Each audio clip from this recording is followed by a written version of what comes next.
Let me see here. Oh, hi. Well, I'm just doing a little light reading in preparation for the 35th anniversary of Clarissa Explains It All. Join us for an interview with the creator and the writers and one of the actors from the show. So stick around. Kick it.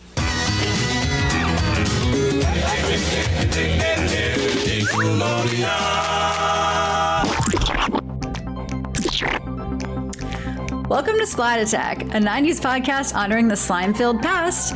I'm your fourth wall-breaking fashionista, Kat. And I'm your hammer pants wearing cool dad, Alex. And Kat, Yes. why is there a ladder sticking out of the studio window? Well, we're celebrating the Clarissa Explains It All 35th anniversary today, and I told our guests that we're committing to the bit. So, hi guys.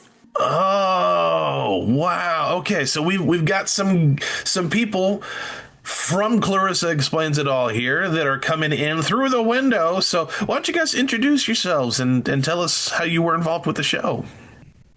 I am David Eck. I played Clifford Spleenhurfer on Clarissa. I don't know if at the time, I think I was the most recurring character on the show, if I'm not mistaken. I think it was between me and maybe her. Oh my gosh, I can't remember names. It's been 35 years already. But I think at one point I was the most recurring character on the show. My name's Neena Beber. I came onto the show, I think it was in season 2 as a writer. I was a head writer for, I think, seasons, Alan probably knows better, 3 and 5. I don't know, something like that. Yes, I think, I did 3 and 4. You did 3 and 4. Which we did continuously. So I think I took it after you, and then I think you got it back after me. Because didn't you come back to do season 5? Yes, so we were like a sandwich. And I freelanced one episode during season 5, but I just did 3 and 4. And this is Alan Goodman that has joined us, who's also, obviously you can tell, one of the writers of the show. My name is Mitchell Kriegman, and I created Clarissa Explains It All. Even though people wonder at this nowadays because the business is so crazy, I actually worked on it. I did it. Recently, when people ask me or talk to me about Clarissa, they say, "Oh, did you get to work on it?"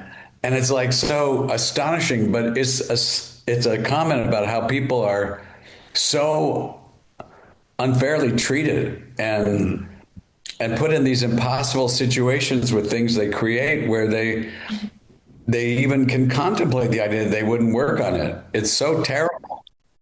And I'm like, what are you talking about? I'm so fortunate, you know? Even doing this show, we did an episode talking about Eureka's Castle.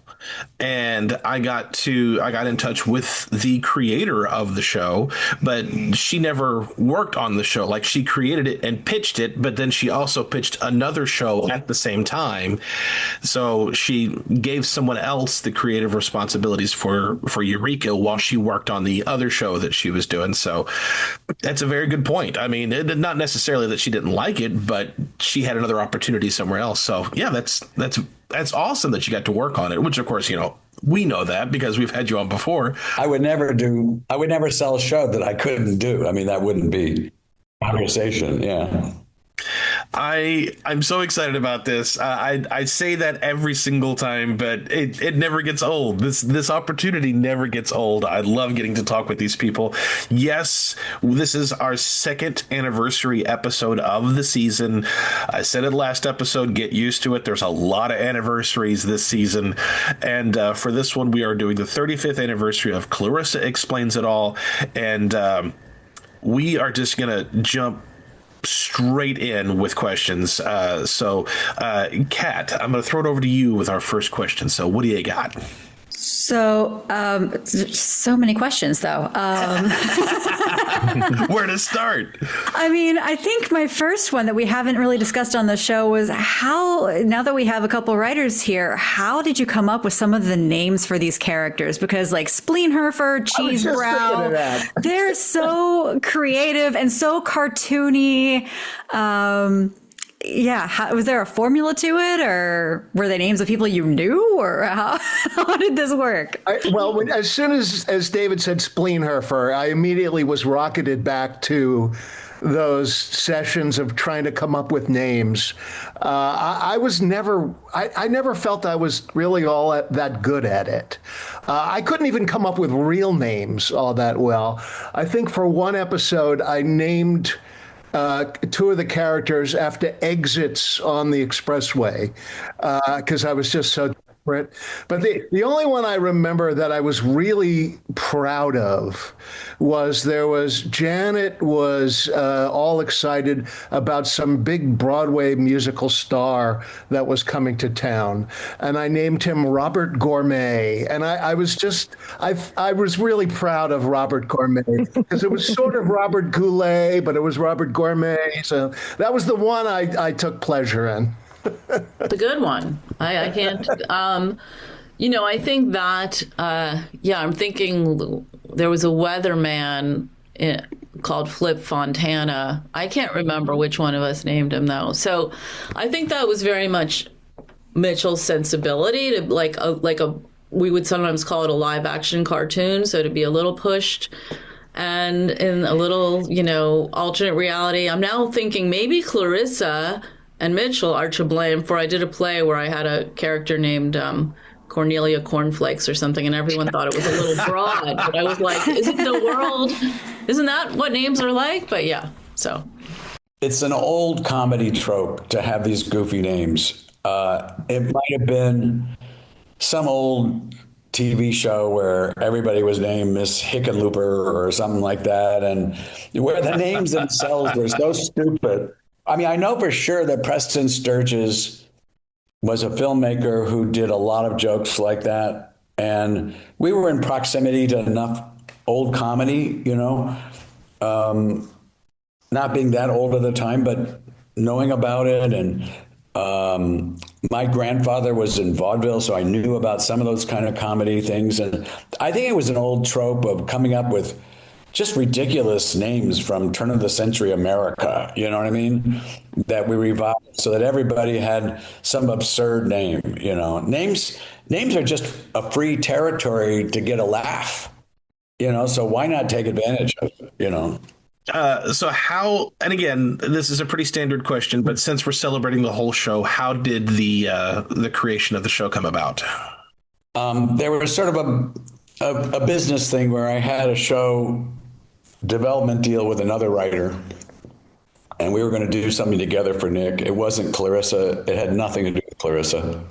And then that writer disappeared. He left for Hollywood. He got a job working with Norman Lear, which I could care less about. And he went to do that.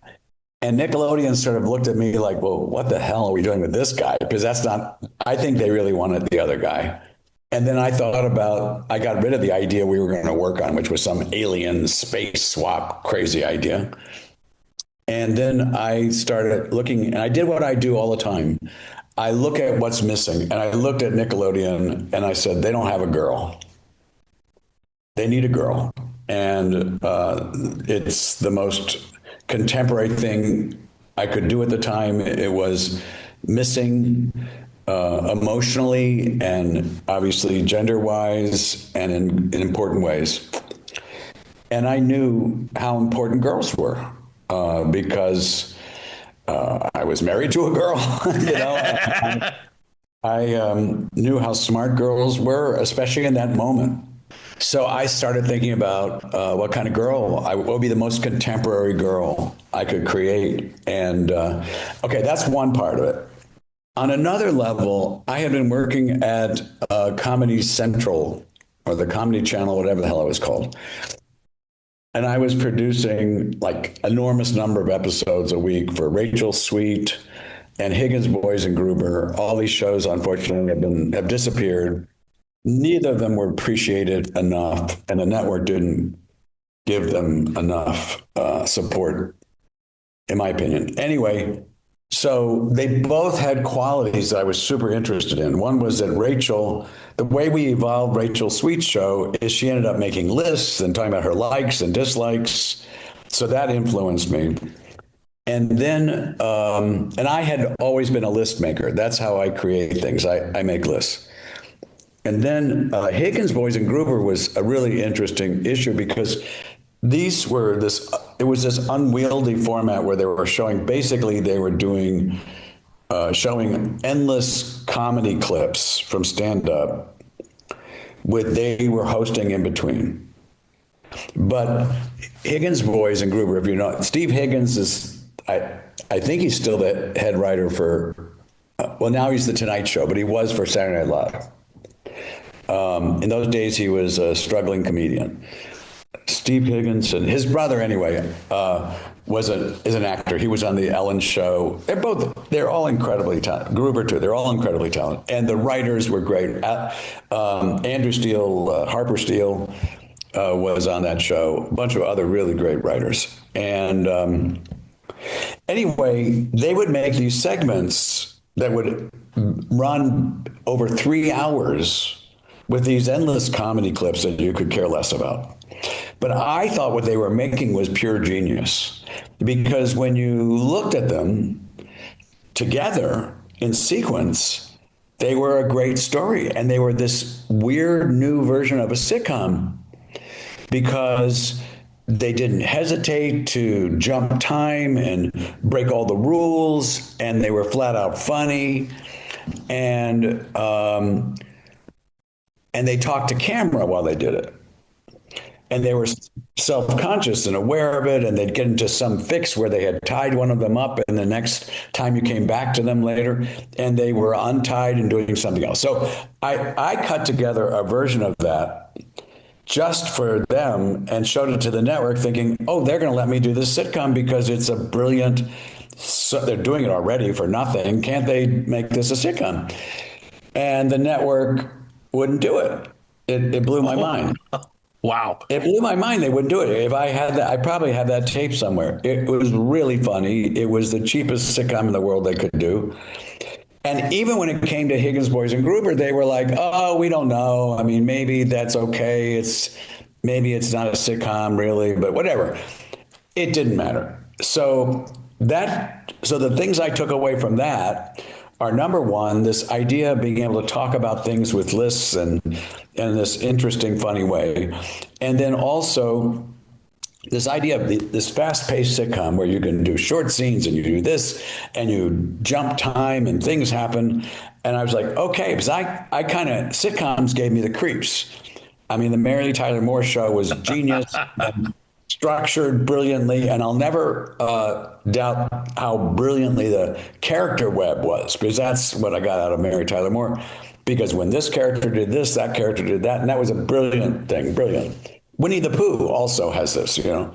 So, yeah, you know, if Piglet's upset, you know, that Tigger's going to go jumping up and down, and Pooh's going to try to help him, and Rabbit's going to tell him to stop, and Eeyore's going to go, well, there's nothing you can do. So that's the way character groups work in sitcoms, and that's how you get a story. And so you take all these pieces that I'm talking about at the time. I wasn't a sitcom writer. I didn't know how to write one. I didn't know whether I would do one or not, but this was something I could do, and that became my new form sitcom for Clarissa, with the scenes and with her. And I knew I loved the idea of talking to camera. So that's how it came about. And then it became, you know, the usual kind of structure, navigating with Nickelodeon and who was on your side and who wasn't, who appreciated, who didn't, and getting it through, you know, and finding the right cast, you know. Yeah. Well, Clifford came pretty early in episodes, season 1. The episodes are all out of order on Paramount Plus, but season 1, at least, we know. So I guess, how was Clifford created? And David, how was Clifford first described to you when you first took the role? I just remember it being a bully, and I knew that he sang, and I'll, I knew that he had a sidekick, because that was all part of my auditions. And then I remember going in, and my choice was to not make him sound good because my background is in musical theater. So I'm like, well, I don't think he's a good singer. So whatever, 15-year-old David or whatever, or however old I was at the time, I just remember going in, and I think I probably went in like a t-shirt and like surf shorts or something like that. And everybody that was in the room was like 6 foot tall, looked like they were from the cast of Grease. And I'm like, no, I'm just going to go in and do what I do. And Wait, how old were you, David? oh, this was, gosh, I was a junior in high school. So 89, 90, 89 or 90. And Probably 90. I just remember everybody just laughing behind the table. And I'm like, well, I guess I did something okay. And then I didn't have that many auditions. I think it was maybe 3 auditions, and then I got the offer. But it was not, it was kind of against type for me, I thought. I mean, because I'm only 5'6". I was 5'6" at the time. And Melissa and Jason were tiny. I'll never forget. I mean, every time I see photos online to this day, I'm like, holy cow, I looked like a giant next to them. And they put me in combat boots, but I mean, it was just, I felt like it was against type for me, but I mean, I guess it ended up working out in the long run, but. I think that when you came on it, Alexa Young, who I had gone to grad school with and was part of the reason I got the job and came down to work with the fantastic Alexa Young, and the bully, a little, I think you can ask Mitchell about this, but there was a little bit of referencing sometimes of Leave It to Beaver. And there's a bully on Leave It to Beaver. I just looked it up. Clarence Lumpy Rutherford, played by Frank Bank. Frank Bank, his real name would be a name we would have come up with. But yeah, and this was really before this bullying and the kind of understanding of how we now with cyberbullying and all the changes and actions against bullying. But it was kind of an interesting, slightly different spin on it. Melissa, she had said on several interviews what she remembers from auditions, but you obviously have casted far more than just Melissa. You had an entire cast to put together. What do you remember about the audition process, not just for Melissa Joan Hart, but for others? Let me just say, there's some crazy article, like maybe it's AI, because my daughter pointed it out to me. This AI article that I can't, it says it's by, she got interviewed, but I just can't believe it. It just, or memory just changes everything, or I forget everything. But it says stuff about what I was looking for. It never says my name, and that must be a clue that they didn't want to put my name in it. About the audition process, and it's like so involved with like, I didn't know this, I didn't care about that, I hated blondes, I did this, I did that. It was crazy. I mean, simply put, there were 2 runners for 2 possibilities for Clarissa. There was a girl who was extremely original and different and very cool. And it would have been interesting to do the show with her, but she didn't have the kind of appeal she needed to have across categories. And Melissa was super superior technically and had a greater ability to perform day in and day out. And this was an extremely demanding part. I mean, she's in every scene of almost every show. She remembers copy, whether she remembers or not, she remembers. And she's able to be convincing, and she's charismatic. And so I ended up going with Melissa, and obviously it was a good choice. I hope that other girl did something wonderful. She should have. I wish I could do another show with her. She was amazing. As for everybody else, it was particularly difficult to do. Everybody, I'd say, the parents were pretty easy. The dad was Joe is just a flat out great performer. He's a comedian. So you can't go wrong with the dad. And the mom, I liked the mom because I wanted a sexy mom, to be honest. I wanted a mom that wasn't a school mom. I wanted a mom that had, I remember that she had a kind of bewitched quality. Elizabeth Montgomery. She has a kind of Elizabeth Montgomery, who is the sexiest mom on TV, and she was an excellent performer and a great actress. And obviously she used like just one finger to do that part. She could do so much more. They both, Joe and her, could do so much more. But they were great. So as a result, they overperformed for what we had. I hope they enjoyed it. Ferguson, I think there was one other Ferguson, but I think the other Ferguson was actually obnoxious as opposed to. So these are the pragmatic choices you make. Jason was really good. And again, very young actor at that time. And then Sam, I was looking for a lot from Sam. And I think he got pretty close to where I was going. And he grew into it over time. Because Sam was supposed to be a cool guy, younger than his years and cool. And so when you put it all together, it worked. It was a pretty decent, there weren't any clunkers in it. You never know. And they got along.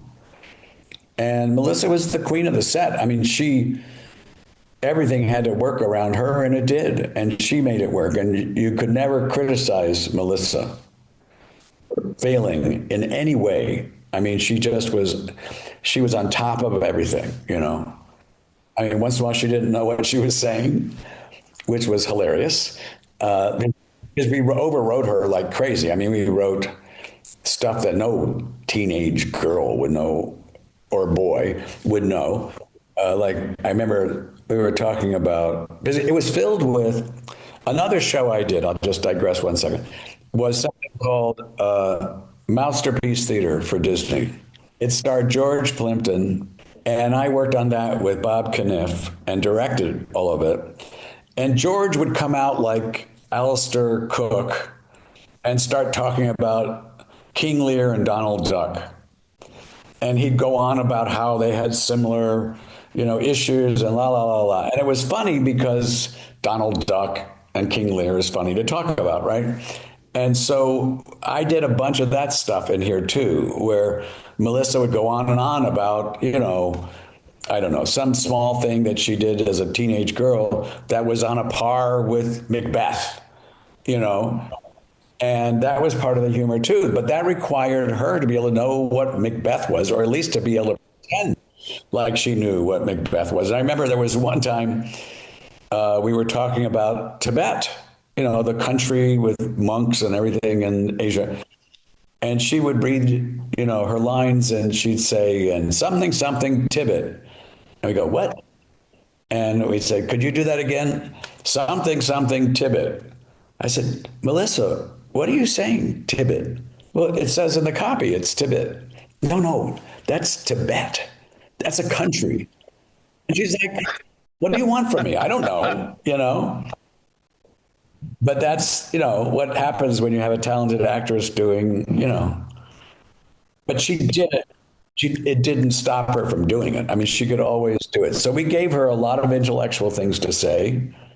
She probably didn't know all of them, and she probably learned something from a lot of them. But she did everything convincingly. She could do a believability level on anything, Well, Clarissa was before everything. We have to always before everything in the world. It was antediluvian. Oh, good word. It was also before I was born. No. Well, what I was going to mention is that we have to keep remembering something for which Mitchell should be very proud, and for which all of us who worked on it should be very proud. It was really the first show with a girl in the lead who wasn't sitting around all day waiting for the phone to ring, waiting for the boy to call her up and ask her out on a date. And so it was before Blossom, it was before any show that gave young women any kind of agency at all.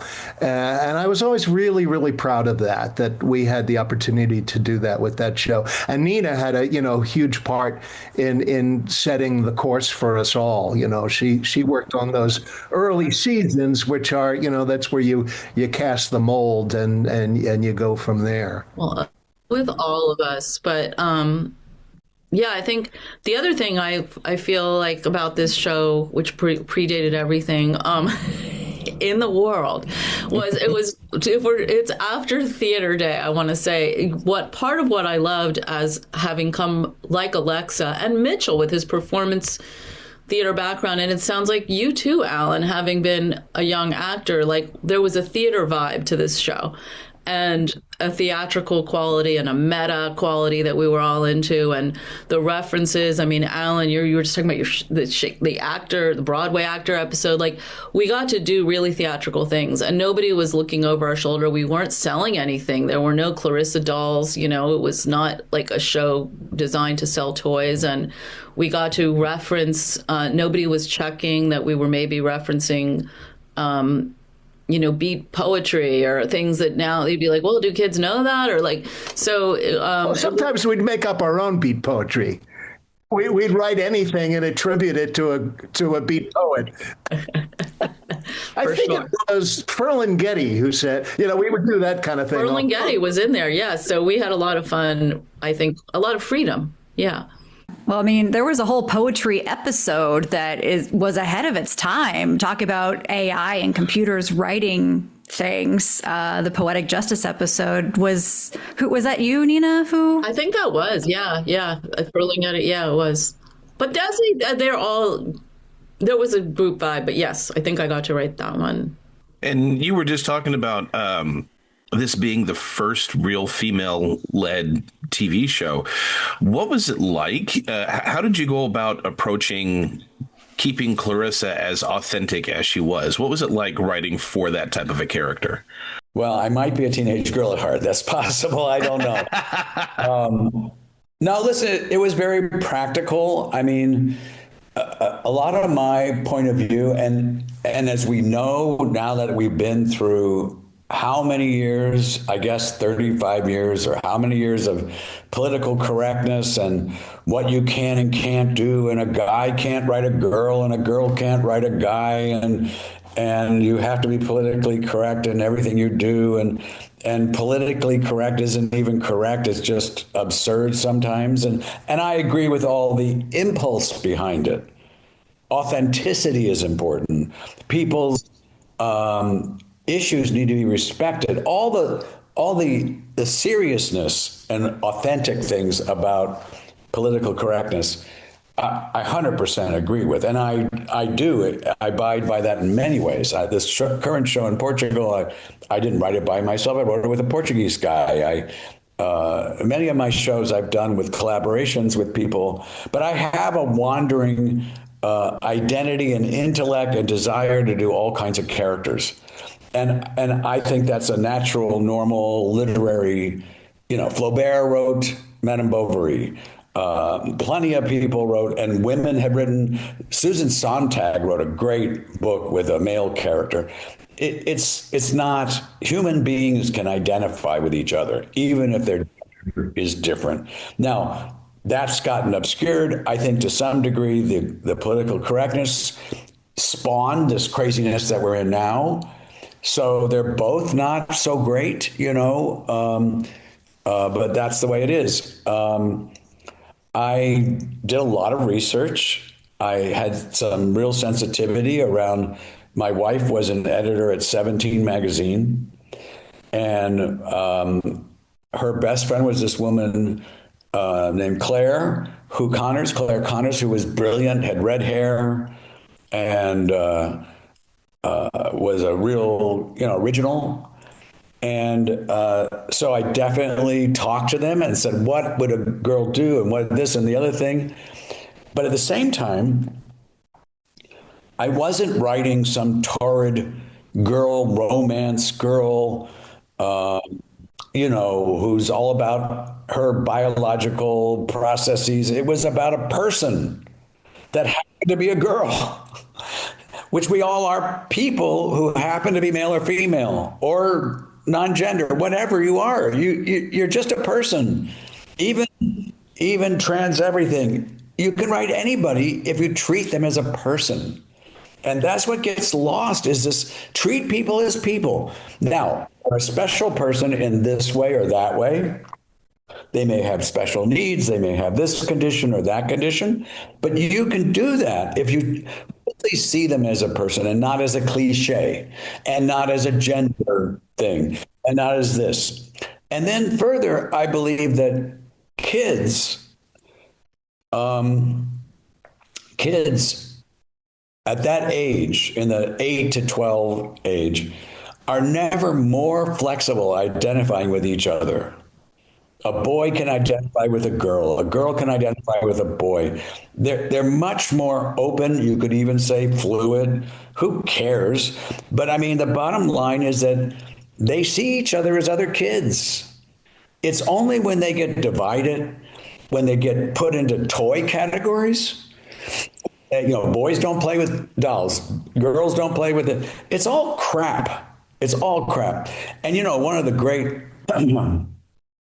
ironies of Clarissa that's never failed to startle and disturb me is that when I wanted to do Clarissa originally and I pitched the girl, they said, "Oh, boys won't watch a girl.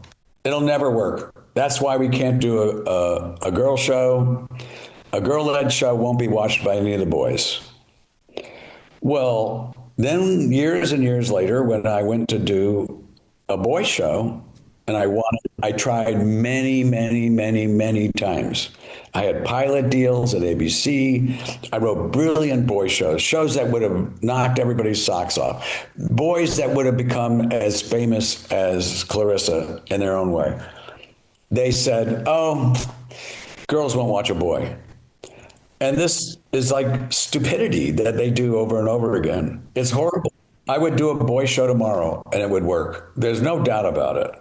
But these people can't get out of their own data set or whatever it is to do it. And to say girls won't watch a boy and now boys won't watch a girl, it should be embarrassing. It should really be like, oh, I can't say that. That sounds too stupid. But they say it. People would ask me, how do you write a 14-year-old girl? In retrospect, I felt very old. I wasn't even that old at the time. We were young. David, you were really young. I never thought I'm writing, like when you write any character, you kind of become that character. So I wasn't writing down to that character. I didn't have kids at the time. And I remember after that show, I worked on Little Bear with Maurice Sendak.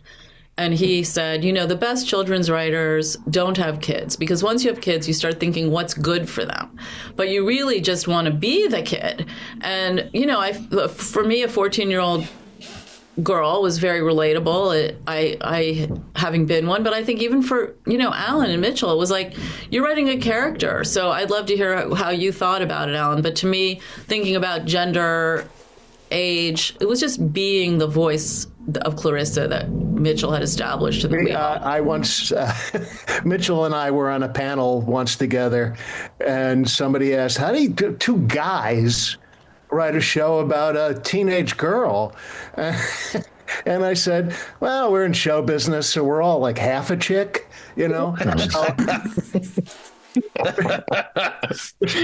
which got a laugh in the room. But for me, the die was well cast. I mean, I think what Mitchell, Mitchell and Alexa, and then I got to come on, and it was. I just, for me, if anything, sometimes the rules conflicted, which was an issue sometimes, because Clarissa explains it all.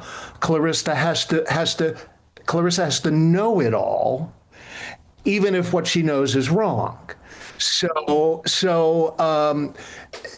you couldn't give her those moments of doubt, so there were certain dramatic moments that we, just by the nature of the show, couldn't explore. And sometimes those would conflict with other rules that were written into the Bible of the show. So if anything, for me, it was sometimes navigating around all of that stuff. But in terms of understanding the character, that was the one character that I felt was not fleshed out when I got there was Janet. If you look, the Bible that they handed me when I came on in season 3 had pages and pages on every character except for Janet, who was half a page. And I decided I wanted to make her more than just a tofu joke, because she was basically used for the tofu jokes.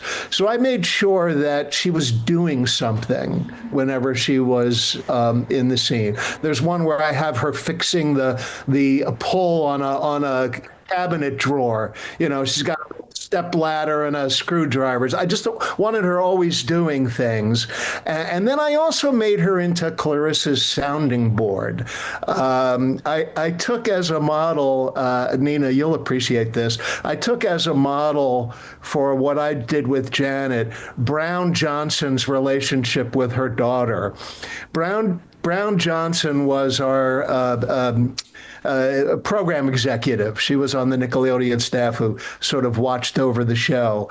And she had a very, very young daughter at the time, now an internationally known DJ. But Brown's very young daughter was very, very, very different from Brown.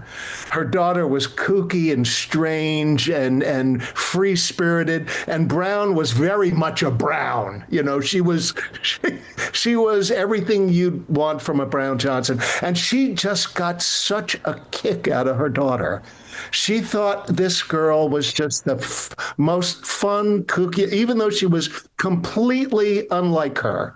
She just thought she was a blast. And so that's kind of what I did with Janet and Melissa and Clarissa.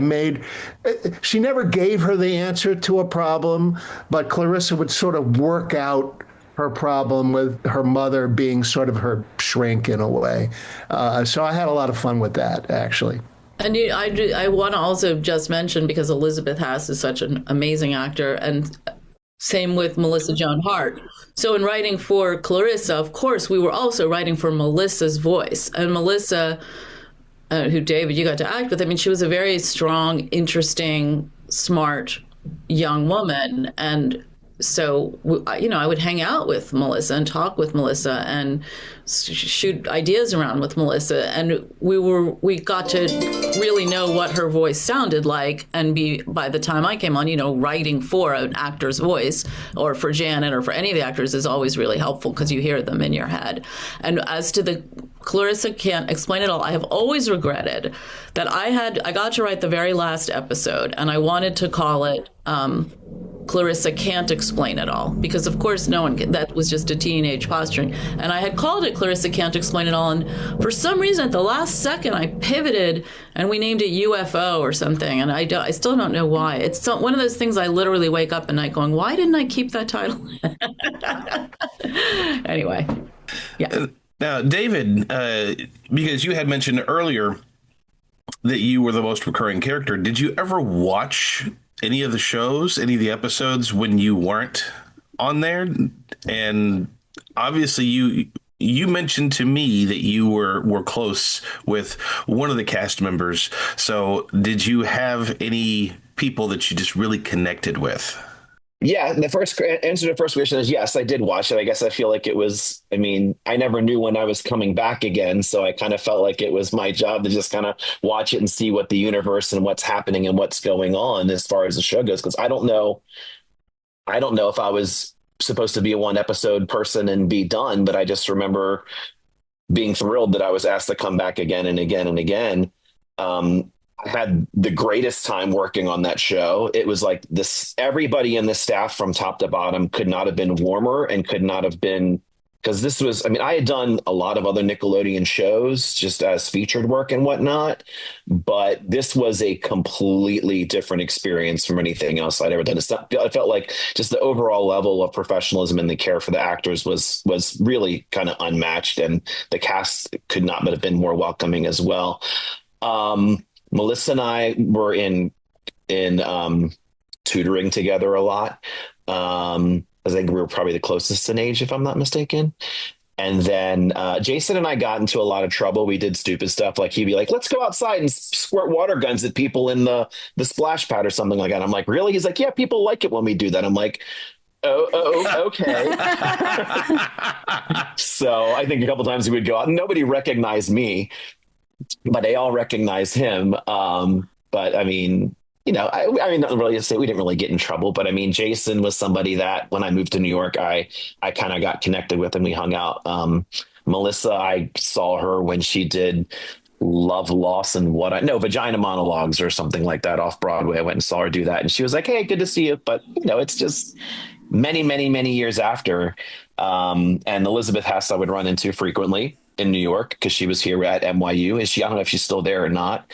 And I worked in Times Square in around in the Broadway area. So I would run into Mitchell and Chris Gifford on the street, like all the time coming in and out of the Viacom building. So it was kind of like, hey, but other than that, I mean, I don't really have any relationships to this day that kind of, Mitchell and I will text occasionally, but other than that, nothing that really holds to today, I guess.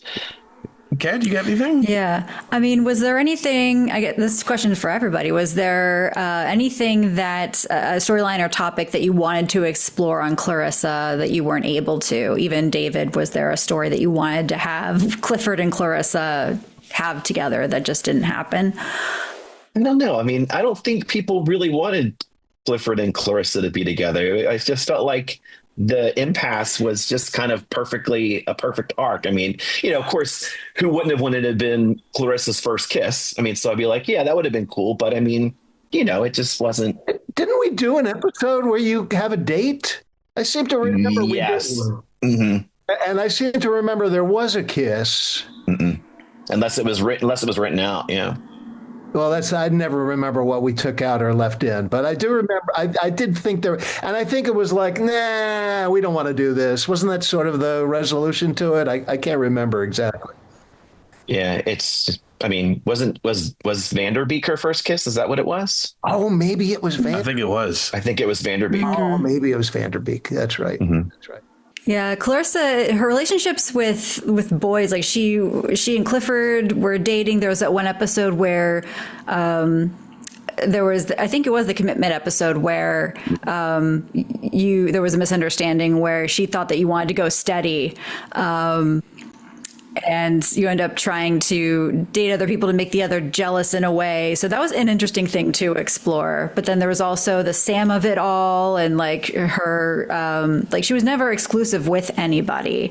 But it was never, like you said earlier, Alan, it was never about like writing a teenage girl to sit by the phone and wait for a boy. She was just a person and a character.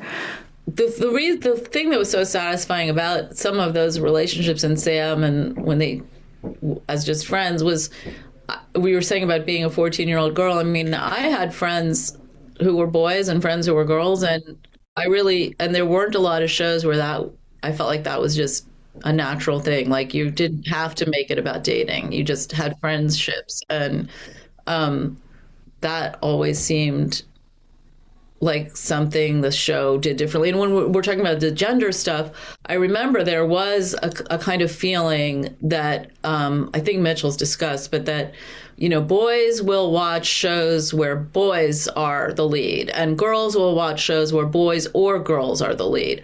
But with a girl show, only girls will watch it. And that wasn't true. The audience of Clarissa, I think, was pretty even.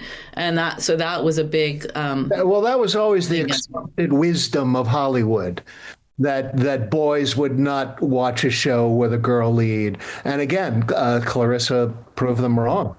Because it turns out that girls are fascinated by other girls, especially older girls.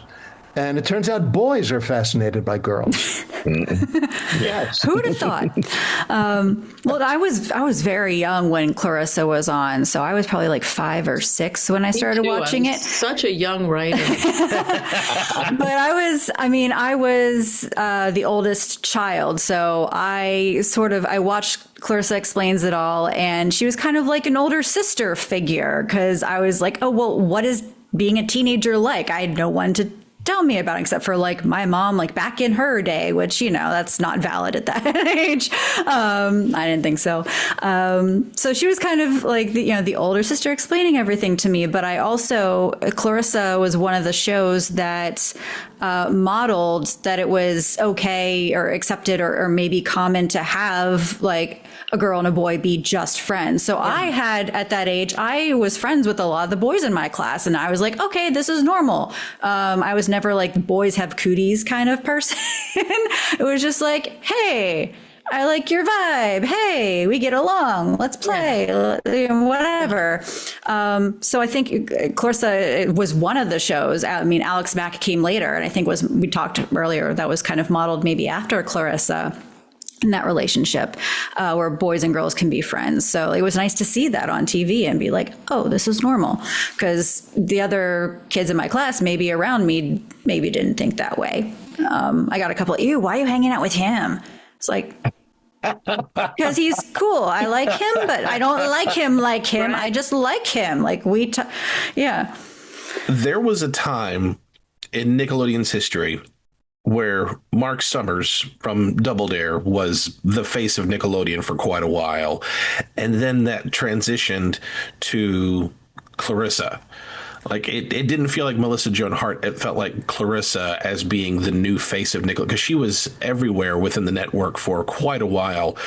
What did it feel like to know that you created you contributed to Nickelodeon as a network, more than just a TV show, but as the network, to become part of the new face until the next big thing? Well, I have to tell you, it was utterly intentional. 100%. I said to them, you need a girl. You need to be known for this girl. This girl has to become who you are. Because right now, who are you? You're a game show. And nothing wrong with Mark Summers. Yeah. Who are you? You're not something kids relate to. You need to be known for the best kid. And a girl kid is a good choice right now. At that time, whatever people say about politics and politically this and that, a girl was a very hip choice, and a very aware choice, and a very easily identified, and boys were fine with it. The reason why boys were fine with it, among many reasons, is because she was a cool girl. She wasn't talking about her period or some makeup or something that was like exclusively girls. She was a kid. I mean, that's the bottom line. She was a kid. She was the ultimate kid of the moment. And so boys, and then as a girl, she was an attractive girl, but a girl you could see, you weren't intimidated by, but you could be friends with. And she was a cool girl, and she treated boys decently. I mean, you could see how she was treating Sam. Not a lot of girls treat boys decently. Girls weren't subservient still back in those days. Girls were if there was a boy that was appropriate with him, they were appropriate with the boy, And that was also everything was very conscious. There wasn't a lot that was like by chance. I'd have to think about something by chance, but I wanted this non-gender bias relationship. I don't know if I called it that, but I knew I wanted a girl with a boy that was a friend, but not a boyfriend. And I said that in the notes and everything. I intentionally, which seemed controversial, by the way, at the time, I wanted her to hate her brother.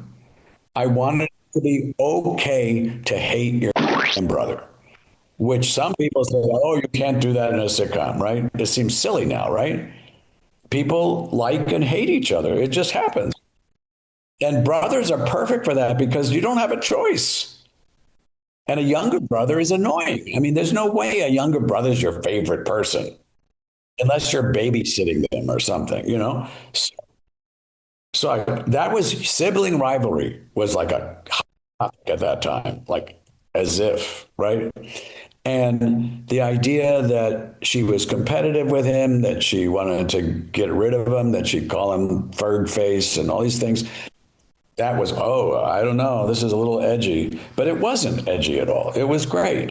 And it's what, we needed. But that made it real. That made people really respect it as a relationship, The parents were kind of fakey to some degree. They were more fakey in the beginning when I first started writing, and they were different actors. And they became more real over time. And I would have definitely put in more racial representation. I mean, I don't know if you know, I've talked about it before. I tried in the sequels to do a biracial daughter for Clarissa named Cleo. I tried to do Cleo Explains It All, which was a beautiful, beautiful show that I developed and that I did a pilot of.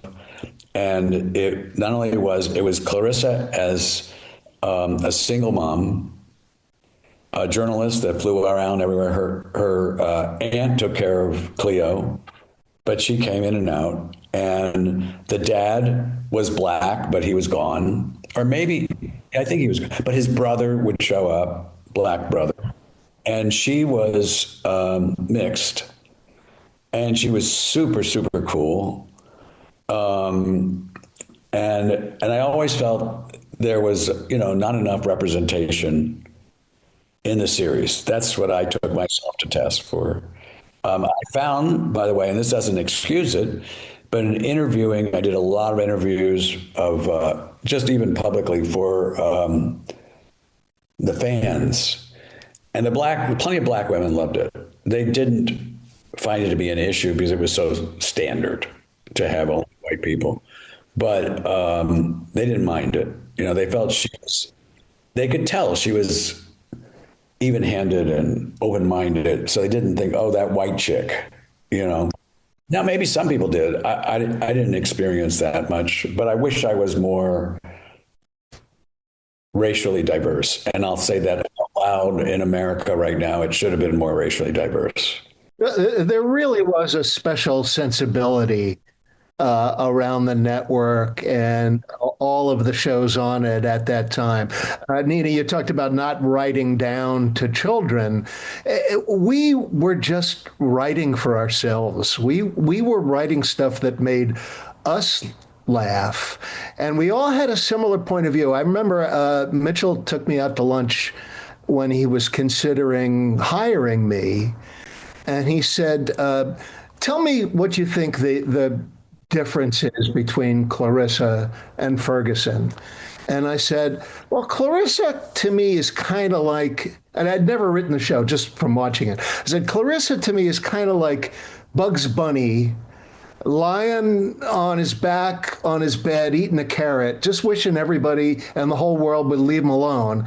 And Ferguson is Daffy Duck going, look at me, what about me, what about me? And Mitchell basically said, you're hired. He felt like I got it, that's kind of what he was going for, that kind of energy. And we all kind of felt that, I think. The freelance, I remember, I had an absolutely amazing writer's room of, the incredible Suzanne Collins. I take credit for bringing Suzanne. I believe I brought Suzanne in. We'd gone to grad school together. Or did you also have... She was a marvelous writer then, and she's obviously been an incredibly successful and marvelous writer now. And Doug Petrie was the other writer with me who went on to Buffy and directing and all of that. And so it was it was a really wonderful place to be. Almost all of my memories of working on the show took place inside that writer's room because we never left it.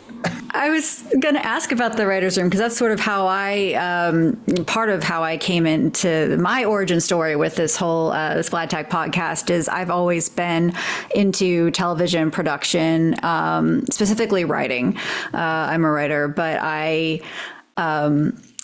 I also think about the old, much like Alex, the older 90s Nickelodeon shows being like, now that I look at them and I study them, almost it's kind of like a master class in how to write for kids TV, because now I look at some of the stuff that's out there and I'm like, this is writing down to kids. This is not educational, nor is it entertaining. It's some of it is slop. Some of it's still good, but those shows seem to be few and far between. So for me, it was like a nostalgia comfort show thing in the past, and now it has become if I were to write for a kid's show, like how would I do it? And I refer to shows like Clarissa and Alex Mack and Space Cases and Shelby Woo and like all the ones, again, we keep saying the word integrity. It was all these shows and the production of it and the writing, it was genuine, authentic, and these shows had integrity. So I was curious about the writer's room, if it was like, how many of you were collaborating? Was it a couple people wrote an episode and then presented it to the group and you shorted up? And how did that work? Because writing for so many characters over so many years, it seems like it was very, very consistent despite the amount of voices behind the scenes writing for these people. Yeah, well, as Alan said, we always had really great writers. And, Suzanne and Alexa and I had gone to grad school in dramatic writing at NYU together. Mitchell liked playwrights before the rest of the TV world did. Now they do love playwrights, but at the time, when I was also doing, LA network TV, they didn't want to hear you were a playwright. It was like, that was pretentious. Don't talk about playwriting with TV people. Don't talk about TV with playwriting. That's really changed. I think Alan Ball and so many people changed that. Aaron Sorkin, but we had really cool people. Like I remember Paul Lieberstein was on with a partner my first season, and he wrote like a spec that was, sorry, there's like a little work going on around here, a hammer. So eccentric and funny. Suzanne, a funny thing about Suzanne is she kept talking about this kind of, I'm going to turn my volume off in a minute, but as somebody's hammering, this really weird book she was writing. And I was like, oh, that's Suzanne just talking about this weird book. It actually turned out that one was, I think, Gregor the Overlander or something, a book my kids adored. So there was, and how the writer's room worked, there was, it was a fairly small room, but we would brainstorm together. As Mitchell would be faxing in his notes because Mitchell had kind of departed from Orlando. But not kind of left alone to a degree. And then as the head writer, when Alan, and then when it was me, like you're kind of rewriting, and then some freelancers, all of the freelancers were super cool. I mean, being a freelancer is a harder task because you're just not in the thick of it. But we brought in really cool people with great ideas. And it was fun. Yeah, we would. I'm sure you shared this experience during my seasons. Mitchell was writing a pilot for ABC and another pilot for Fox, so he was not usually very available. So we would take every episode through the normal process of an outline, a revision to the outline, maybe a polish of the outline, and then a first draft, second draft, polish. And we would kind of work on, sometimes somebody would take a script on their own and bang it out, and then we would all critique it and fix it and tweak it. Sometimes the freelance scripts would come in and we would, do basically a page one rewrite, go through the whole thing. But generally, Mitchell wasn't able to look at anything until early Sunday afternoon. And we did a read through Sunday evening. David will So the whole cast would come in on Sunday evening to read the script. And the three writers, the two writers and me, we'd be sitting there reading a script with the cast that we knew not one word of that was going to get shot because the whole thing had gotten killed a couple of hours earlier. And then we would go back up to the writer's room and we would write a new episode. And so it was not infrequent that Suzanne and Doug and I would be getting into our cars to go back to our condos for a couple of hours sleep as the cast was arriving to rehearse. We had just gone completely around the clock, and it was morning again. And we had to be back at around 12:30 for a run-through because they would show us a run-through, and then we'd do more rewriting. So it was mostly I just saw the inside of that writer's room. For 9 months. Fortunately, there wasn't that much to do in Orlando, or maybe there was, but we missed it because we were in the writers' room. We missed it, or we would, yeah. But I think Mitchell said I coined the phrase "a lot can happen in a day" because sometimes we would be rewriting a script in a day, or I'd look at the week and think, "Oh my God, we don't have a script," and it's like, you know what? Okay, we can do this in a day. We can do this in 2 days. So that was one of my very first TV jobs was a great thing to learn that we could be fast and we had great people, and it's always easier to rewrite even if it's a page one rewrite if you've got something. So yeah. But you're absolutely right. Your job is to make sure there's a show to shoot every week. That's your job. And I remember there was one week where the associate producer came into my office almost in tears. I'm going to get fired. I screwed up. What happened? We had been preparing for weeks an episode featuring Clarissa's friend, played by Nicole. I forget the character. Olivia.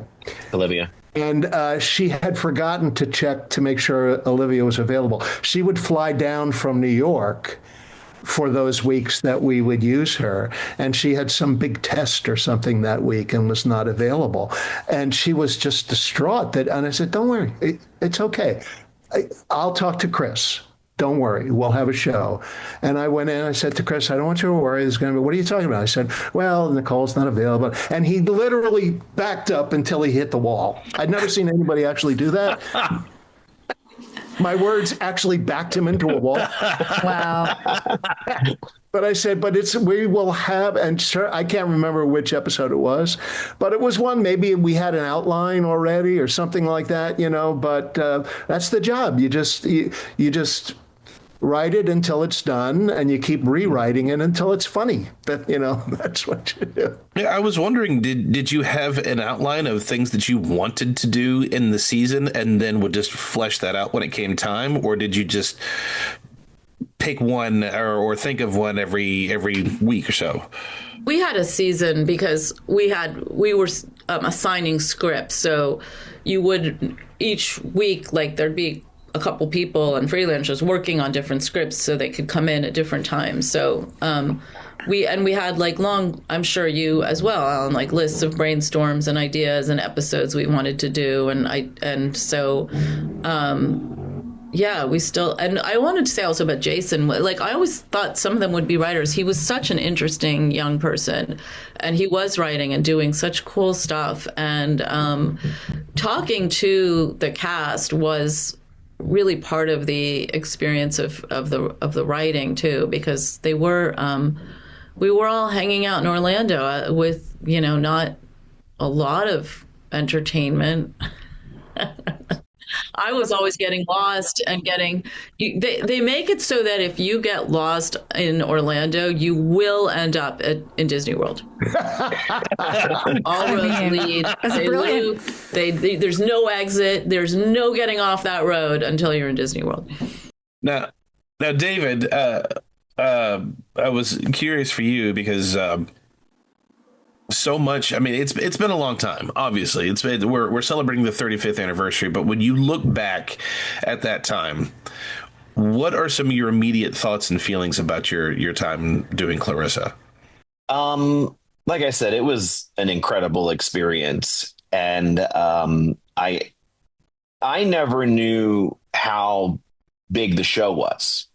I didn't realize. I mean, I don't know if it was a slow burner or what. And I think one of the conversations that I had with Mitchell about 10 years ago is he said the one thing about Clarissa that other shows didn't have, and I don't know how true this is that Clarissa has always been available in some way. He says it's never not been reachable for you could always access Clarissa. He says whether it was returning for this part of time for whatever, and then streaming became a thing, and then the pandemic became a thing, and streaming really became a thing. But I almost kind of felt like I was able to look outside of it just because it was very special for me. And I was sitting here talking, I remember auditioning for Sam. I remember it being between me, Sean, and some other actor. And I'm like, wow, I completely forgot that I had even auditioned for that at the time. But so I spent a lot of time in Nickelodeon studios. I mean, I did 15, I did Welcome Freshman, I did the pilot of Shelby Wink.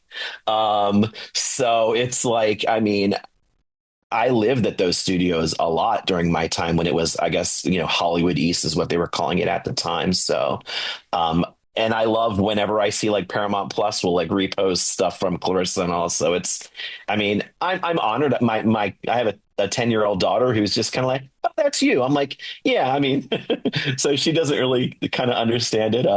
But at some point I look forward to showing her when she gets a little bit older and seeing what her reaction will be. And aren't those Clarissa residuals just wonderful? Oh boy! Holy cow! Before the pandemic, I would get those 1-cent checks. And I'd be like, ooh. He's not joking. He's not joking. Oh, no, I don't think he is. I'm not.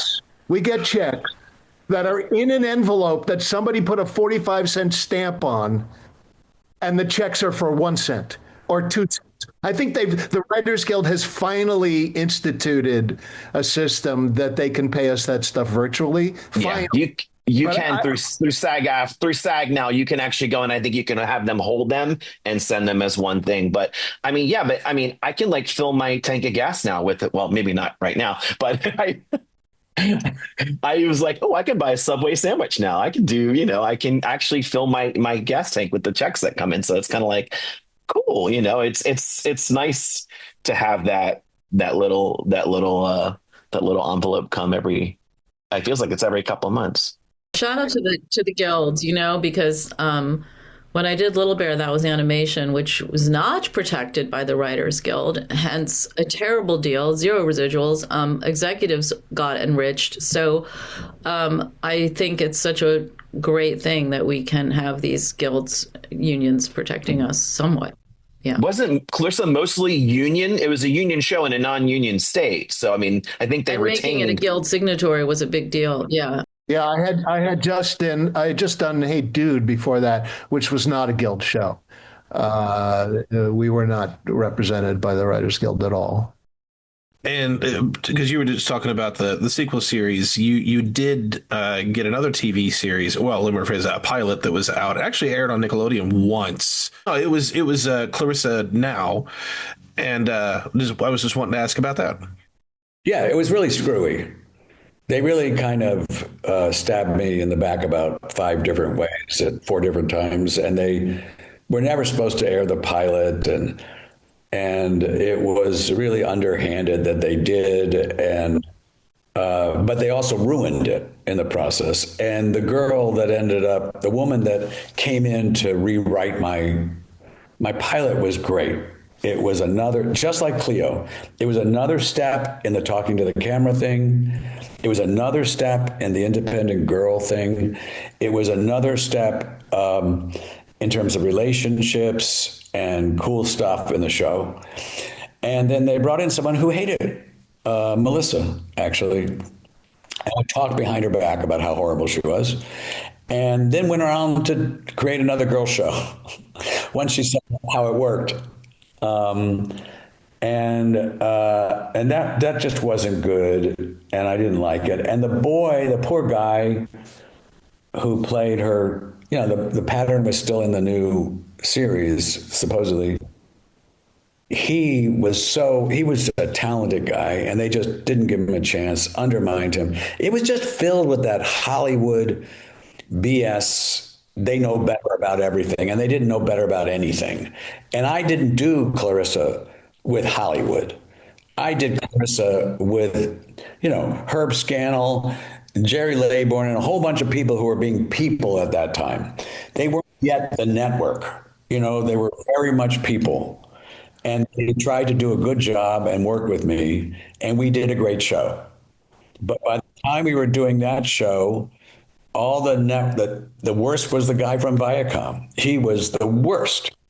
And he was politically looking to torpedo that show and me as fast as he could.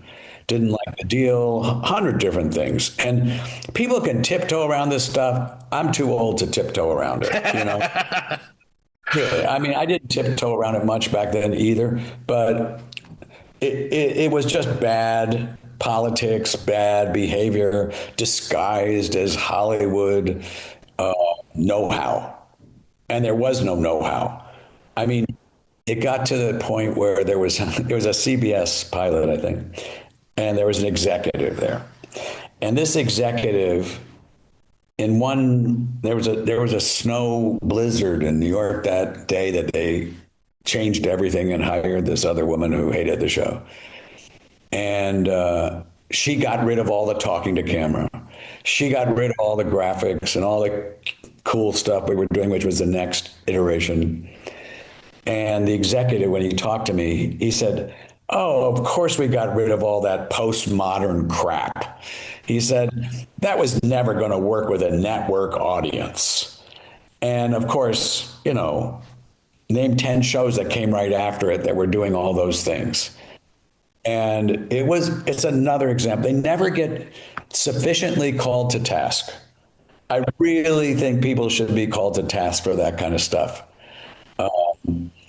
I have this whole thing. Somebody once asked me, who did I have to thank for my career as a writer? It happened when I had a New Yorker story published way back, and I was really fortunate to have a great editor who's passed away, but she was brilliant.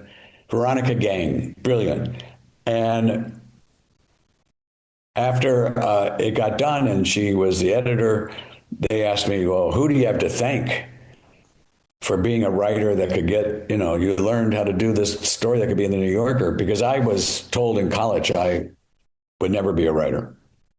And I said, "I have nobody to thank, but I have a lot of people to blame." And I've always believed that if we're going to give credits to people, we should also give blames. And I think it's worth giving a bunch of blames on that pilot, that behavior. And I'm not, I don't forget. I forget, but I don't forget. We've already had a lot of wonderful stories from our guests so far, and we have quite a bit more to talk about, but we are going to take ourselves a little break, see what else is going on in the world of Splat Attack, see what Splat Stanley is up to, that little mischievous Mr. Bill of Splat Attack. So stick around for a little bit, and we'll be right back. This is what Nana means. Well, I thought I would check out this album from Clarissa, and see if it sounds any good. I'll just come over here and start this up here. You really thought you could listen? You're a stick. You don't even have ears. Thank you for tuning into this episode of Splat Attack. If you are enjoying this episode, please hit the like button and subscribe. Make sure to hit that notification bell. I know you hear it from all the other YouTube channels, but it really does make a big difference, along with reviews. So please leave us reviews on all the socials and podcast apps. The algorithm likes it, and so do we. If you'd like to get more Splat Attack, then join us on our Patreon. Go to patreon.com/Splat Attack, where we have watch party slime streams twice a month, bonus midi-sodes every week, and you can even send in your questions for guests to answer and more. What are you waiting for? Join the Gakoids at patreon.com/Splat Attack today. Not only do we have episodes of nostalgic properties for you to enjoy, you're welcome, we also have a slew of merch over on our Bonfire store. Go to bonfire.com/store/Splat store with hyphens in between, where you can find a wide assortment of Splat Attack logos, some 90s Nick inspired designs, no Fergs, we're looking at you, different colors, patterns, and various tops. We even have a Clarissa themed no Ferg Wads allowed t-shirt. Get your shirt over at bonfire.com/store/Splat store with hyphens in between, no Fergs in between, today. Join us next time, Slimesters, when we make some popcorn, grab some Reptar bars, and crawl into the big screen adventures of the Rugrats movies. You can find their retrorific action only here on Splat Attack. Oh, I've got my keys, I've got my Clarissa driver's license, and now I just need to see if I can match the right one. Actually, you didn't follow the rules right. Never play a game with nitpick. Welcome back, everybody. I hope you all are having a good time enjoying this episode so far, because we're having a blast.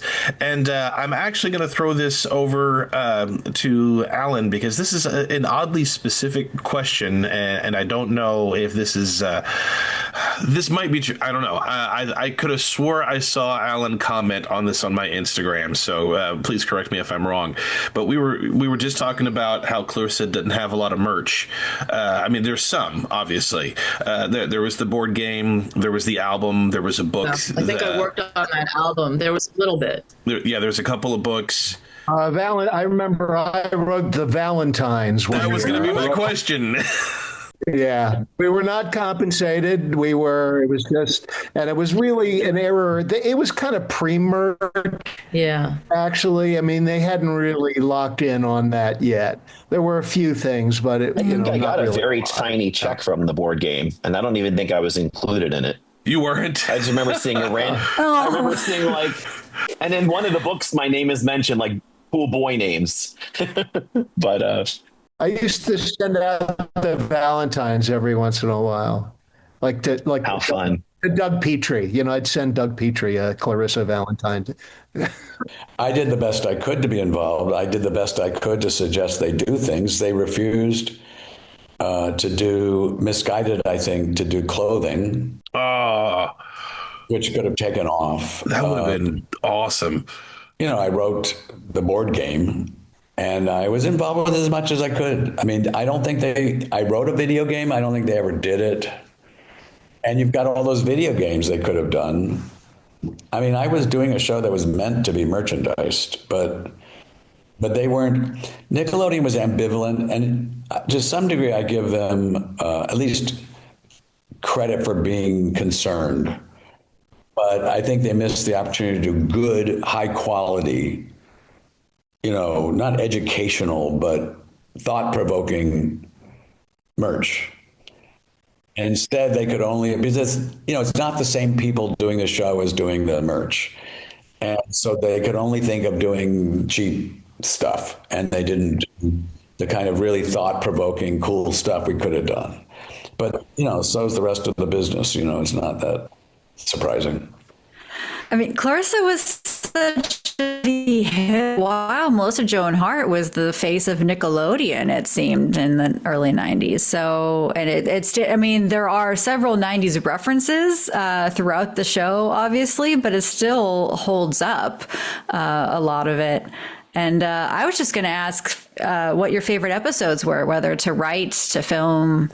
I liked when I could bring in actor friends who were amazing and rocked it.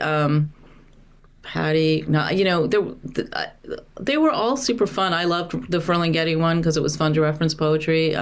The last one was really cool, but I enjoyed writing all of the ones and rewriting and then Alan's seasons, like just getting to watch was fun too. and just referencing back to the merch and the things we did, I mean, in a way, I really am grateful because you talked about the integrity of those shows. And I do think part of it was that we were just writing what we thought was the best, most fun, most interesting show. And so those other concerns weren't such, part of the picture, really. You weren't writing to sell merch. You were writing to sell stories. Exactly. And to really live in that world and breathe those characters with them. And, there was a look, so you could say like everything is influential, and hopefully like Lisa Letter, our costume designer, was incredible and had a kind of, she was that cool girl we all wanted to be. And that the aspirational sense was, I think, part of that style. I'm seeing Kat, your room. So it looks a bit Clarissa. Yeah, virtual backgrounds, not mine, but no, her style was a big thing in the 90s especially, and she was that girl who was almost like effortlessly cool. Like she was a weirdo, but it was cool. And one of my favorite episodes, I've got a list of like 15 here. One of them is the misguidance counselor, because at the end, I remember to this day, even without the rewatch, give me a W, give me an E, give me an IRD. What's the spell? Weird. And her whole family is like a family of weirdos. God, I have to watch that again. A friend and I are always like, we are the weirdos. Yes. But yeah, it was like, the former hippie and the granola loving mom and Clarissa and her style and Fergwad being all like right wing capitalist. It was a family of weirdos, but it was presented as if like this is normal every day. But everyone loves a story about the weirdos, because I was a weirdo and I appreciated seeing other weirdos be celebrated and be accepted and even, seen as cool. So my favorite episodes really worked with that family dynamic a lot. I really enjoyed playing with just the four members of the family as much as I could. It was also fun to bring in other characters, but I think one of my favorite episodes was the road trip episode, where she's so excited because they're going to finally take a really good family vacation, not that same stupid motel that they go to every year. And during the course of the episode, one thing after another goes wrong with anything else that they try to do, that they finally decide that they're going to go back to the motel. But they never leave the living room. I don't think they ever leave. Maybe they go up to her room for one scene, but mostly it's just the family in the living room arguing about whether Marshall's going to whistle in the car on the way, or whether Fergwad's going to demand that they take some detour to some ridiculous monument that no one wants to see. So it was those were fun to do. I was gonna say we've got an episode talking about that very thing. We did a whole episode talking about that with Alan. So it was me, Brett, and Alan doing an episode review of that. So if you want to check that out, it's floating around here. But what were you saying, Kat? I'm sorry. Now that I look at my list, a lot of them are about just everybody in the family is different, yet they get along and support each other, except for Ferguson, but he sometimes does too. But no, like another favorite is The Firm in a later season. I think, did you write that, Alan? Where Marshall gets a job at an architecture firm and he's got to go all corporate. And Clarissa, meanwhile, is trying to write an essay. I think I wrote it, but I don't remember one detail about it. All of these, I'm like, I can't remember who wrote. Like, did I write that? Did I rewrite that? Did I just watch that? It was a long time ago. Yeah. Well, the only way that I know that I wrote that one is that I get residual checks for it. But I don't have any memory at all of it. So you're telling me Marshall goes to work at another firm? Is that what you're remember that very well. I would say maybe I wrote that, but I don't think I did. I'm kidding. Like, I don't know. Like, I remember that episode very well. But a lot of them, I was just saying, a lot of them are about like Clarissa and interacting with her parents. They're all very different personalities, but they all help each other and support each other. And then there's another episode, I'm not sure of the title, but the one where Clarissa and Janet try to go into business together with the bouncy balls, health food. And that was a cool one too. But yeah, just like seeing like these healthy, supportive relationships between people who are vastly different in the same family was cool. Although I will be honest, I always thought people loved the brother-sister dynamic. For me, because I'm very close to my sister, I always was like, really? Are they that rude to each other? But it was funny. So, but there definitely was more sibling rivalry. I think that was the name of one of the episodes, Sibling Rivalry. No, I have a lot of favorite episodes. I don't mind saying that. We'll go for it. Yeah, no TV was a great show. Parents Who Say No was a great show. They were like kind of that solid target of kid perspective, that adults can relate to. The Bully Show, I thought was amazing. I mean, there were a lot of shows that I thought were great. I don't always remember the ones that were later because I was a little bit less involved. So I don't. They deserve mention too. But I love the shows that were defining. I mean, as a creator of shows and pilots, which are very important pilots, I create pilots. I just wrote this pilot for the show we're going to do here in Portugal, and with my partner. Felipe Oman Fonseca, who's one of the best writers I've ever worked with. And the pilots are they're like a test tube and a fire. You have to survive the fire of a pilot. And it's nice when you can do a TV series like Clarissa and do pilot-worthy episodes in the series. No Dad or Cool Dad and Parents Who Say No, No TV, those were worthy pilots. They could have been the pilot for the series. Pilots are at a higher standard. They have to be defining of the series. The characters have to be defining in the show. The comedy, the meaning has to be there. So I felt like we did a lot of winners because we did defining episodes over and over again. And sometimes you're just doing a show because you got to get some more done, and they're fun and some fun moments in it. But I kind of overwrite that way. I tend to only want to do those defining shows. And that was true in Book of Pooh and Bear. I mean, I did 100 and some episodes and Big Big World on all those series. But there are some episodes that are defining, and I consider those like pilots, and I love that. We haven't talked at all about how linguistically clever the show was. On top of everything else, there was this layer of intelligence about the vocabulary. And I remember just the captions for the fantasy sequences, which always had to be some sort of a pun about something that was going on visually. And we would sometimes spend hours on just the captions for those sequences. Now we could use AI and it would be... No, I'm kidding. No. One specific thing. He's not saying wipe out the writer's role entirely. Just that one. AI would never get it right. AI would never get it right. I sometimes think because the 90s, and we're talking about the 90s and that the kind of integrity of the work then and pre-AI, pre all this stuff, the talk to the camera feels like TikToks or something, like it really was ahead of. But I sometimes do think that I remember reading about Kurt Cobain would try to make sure his videos looked amateurish, almost hand wrought. He didn't want them to be too slick. And I think part of the great look and feel of the 90s is we do feel the human hand, and it's not as slick and perfect, and so to me that is also a great part of the appeal. Yeah, I always liked the captions, just the style. I'm not sure what font it is, but it was all squiggly and it was, imperfect, and it almost felt like doodles, and it was just very teenager and very something, an aesthetic that I appreciated then and still appreciate now. And it had this totally weird ass theme song. Yeah, what does "na-na" mean?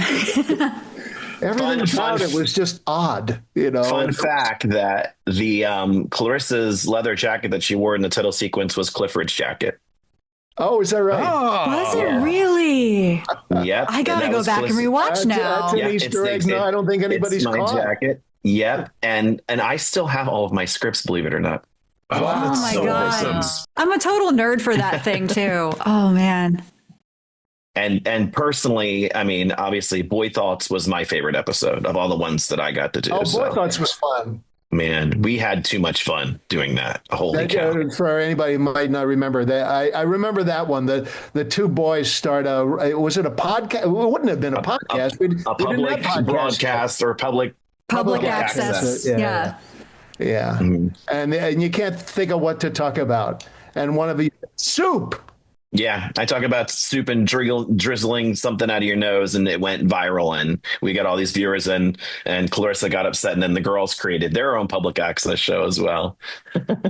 Again, ahead of its time, talking about podcast and breaking the fourth wall, like way before The Office and any of that stuff was popular. So yeah, and it's no wonder that Clarissa wants to be a journalist. Like, we don't really get that until a little bit later, but like that's her whole thing, is that she is, it's like, you know, a Darling Family update and, you know, breaking news, and like she is the news anchor for her own life. But Clarissa, at what point did you know that it was successful? Pretty quick. There were lots of little viral ways to know, even though that wasn't a word at the time. One way we knew was because the head of ABC, Stu Bloomberg at the time, called. I had done pilots for him. He said, my daughter came downstairs dressed like Clarissa. Oh. Yeah, I said, what are you dressed? Because at the time, think about this. At the time, she was it was bizarre how she dressed to some people. What Clarissa did is it leaped fully into the moment. There's if you'll allow a digression here. People say things like, oh, it was ahead of its time. Oh, you're ahead of your time. You're so smart. You can't be ahead of your time. You're in your time. But most people live behind the times. Most people aren't truly aware of what's going on around them. And so they don't know that girls can dress like this. They don't know that girls can talk like this. They don't know these things. And if you know them, then it seems like you're ahead of the time if you identify that, right? And so so I was fortunate enough to really know what was going on. And I did research. I mean, I wasn't a teenage girl. It's true. I admit it. What? Yeah, but my wife once was, my friend Claire Connors was, and then the most amazing person that in many ways was the muse for the show was Lisa Lederer, the costume designer. She totally knew, and she could do that. And that influenced, you know, your job as a producer, like I was, a showrunner, is to be influenced by the right people, you know. And the right person was the costume designer. So her clothes were a giveaway that right away she was a hit. And they should have hung in there longer because they would have gotten more rewards for hanging in. In those days at Nick, they didn't, you know, let's set them up, do it, get out, right? They should have hung in longer. They would have gotten more out of it. They should have stayed with these pilots that I did. I wrote at least 3. Each one had amazing things in it. The Cleo one, Cleo Explains It All, would have completely revolutionized how you talk to camera. I'm still working on one even now that could happen, and I've done this other character called Blame. I've done kind of the anti-Clarissa as a graphic novel for the phone, and it's gorgeous. It's amazing. It's amazing. We're hopefully doing it as a series and a graphic novel and then as a video series. We'll see how far we get. I mean, it's so hard to get projects done, but it's gorgeous. The artwork is I have a company called Snack Shop with Cabot McMullen and Fabian Lacey. And we've done kind of the first episode of it. We're trying to get the rest of it. It's about a girl named Blame, and Blame, and she sees bad things before they happen. So it's not the Clarissa vibe, obviously. It's a different, but she's got that spirit that Clarissa has, and it's darker, obviously. And she sees terrible things before they happen, and then they happen, and she tries to stop them and usually gets blamed for it because she's in the wrong spot. But eventually you realize she's got other knowledge. She has other knowledge, not superpowers, but a knowledge about the universe and the world that make her unique. Anyway, it's another, but I'm hoping we're going to do, I haven't given up on Clarissa in a new way. And I think there may be some real interest in it. And I think it could be a huge thing again. It has to be done for this moment. Obviously, I wrote the novel. So, you know, you have to do everything in its moment for what it is. But there's still, you know, you do see things that are a lot like Clarissa, even titles a lot like it. There's this AI slop thing called Olivia Vlogs something, and just the same rhythm as Clarissa Explains It All. But I'm flattered by it because she's kind of doing the Clarissa shtick, you know. Now, I know you had talked about the captions, but the fantasy sequences were some of my favorite moments in the series. What were some of the inspirations you had for those? I mean, I can't remember specifically, but, you know, they were sort of often choices that Clarissa didn't make, or they were illustrating ideas she had that she didn't pursue. So they could often be really super ridiculous. Because they didn't have to be. In fact, it was better if they didn't reflect reality. It was better if you know, there was a visual joke in addition to there being a caption joke. We liked doing that. A lot of pop culture references too. That was where I was going, because I'm a big movie fan. I have been ever since I was a kid, and there were so many pop culture movie references, and I didn't understand what they were at the time. And then some of them I had a brief idea of and then came to love even more. There's actually some movies where they were filmed in such a way to mimic the movie, but I had never seen the movie. But those images from Clarissa were burned into my memory so profoundly, and then I hadn't seen it in 10 years. And then I would watch a movie for the first time, an older movie for the first time, and I would see that image, and I would go, and it would oh, that's what Clarissa was talking about. And it wasn't at all.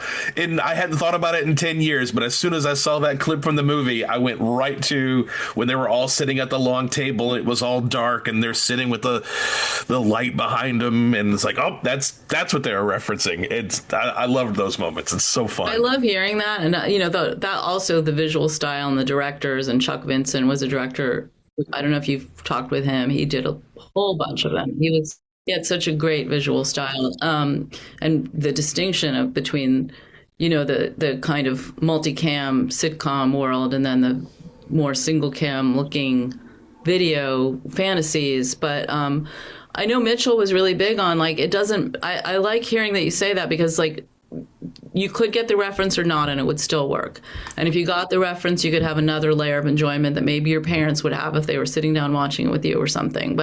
And now you're saying late, like I loved Mad Magazine. You know, I loved, like, as a kid, I didn't always understand it, but you know, you're getting a window into something. And I know Mitchell was a big Calvin and Hobbes fan. He got me turned on to Calvin and Hobbes, and that you know, reality fantasy, like, it's all so delicious. And now that I feel like Clarissa really influenced Brecht, but I'm kidding, because having just worked on a Bertolt Brecht adaptation, I'm like, so many of the ideas that were revolutionary and theatrical, like, we take for granted because they're on shows like Clarissa, but a lot of that kind of disruption you're talking about, and how it was better if the videos like weren't literal, but they kind of created this jolt, because it was going to go. The humor came from the juxtaposition and tension of it doing something different and getting to be in her imagination. It was a great way to have like a point of view show. It also saved us as writers because they started shooting the fantasy sequences on a Wednesday.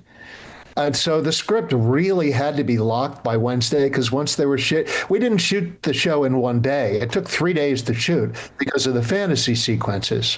So we knew by Wednesday we really had to stop writing the episode. We couldn't write it anymore. We had to move on to the next one because they were shooting. So we got a little bit of a break. Wednesday afternoon was sort of a little bit of a break. What were some of the challenges that you had once you got the show going? Well, it was definitely a formidable show. I mean, for her, she had to be in, every scene. We had a big, tough schedule because the show was incredibly cheap. People have even my show like Bear, which was a $250,000 pilot, we did a budget for Bear to be revived. And the budget was $2 million.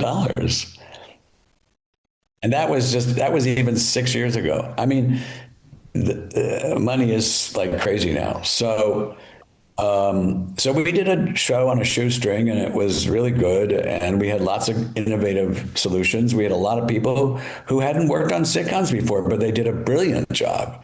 Had a brilliant editor, Rick Fernandez.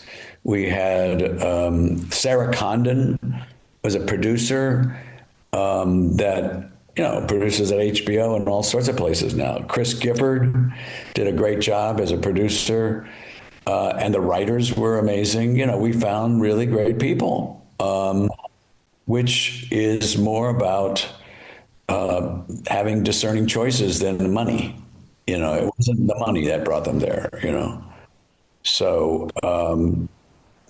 It was challenging to do it, so low budget, so many episodes, very grueling, down in Florida.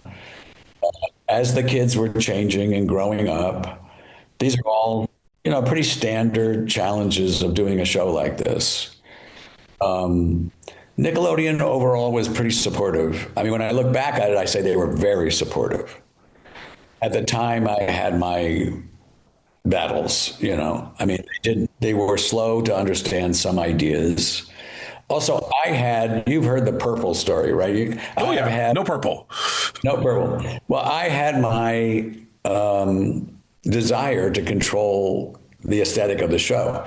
Now, one reason why shows aren't always as good is because they don't let people do that anymore, control shows. And so they don't have that voice. I had to fight to keep the voice in the show. And I had to do the bully show, even though everybody said, don't do the bully show. On Bear, it was the potty show. That's how different. Yeah, you should be the producer. Here's the thing that I think is missing now. You should be the producer that fights for that show. You should have a producer who says, I'm going to do something challenging. You should have somebody going against the network and say, hey, let's do this show because it would be important if we did it. And then you have to, navigate your way through it and make sure you're doing something worthwhile. So, but those are normal challenges. And for the page, I have to say, anybody objectively, including me, would have to say they gave me great latitude. And, everybody gave me a great opportunity to do something great. There's no doubt about it. Well, I guess the last question that I will ask, which essentially is what I had just asked David, but when you look back at this experience, what is something that just brings you joy? Well, when I came on to Clarissa, it was already Nickelodeon's biggest hit. So I didn't have anything to do with building it.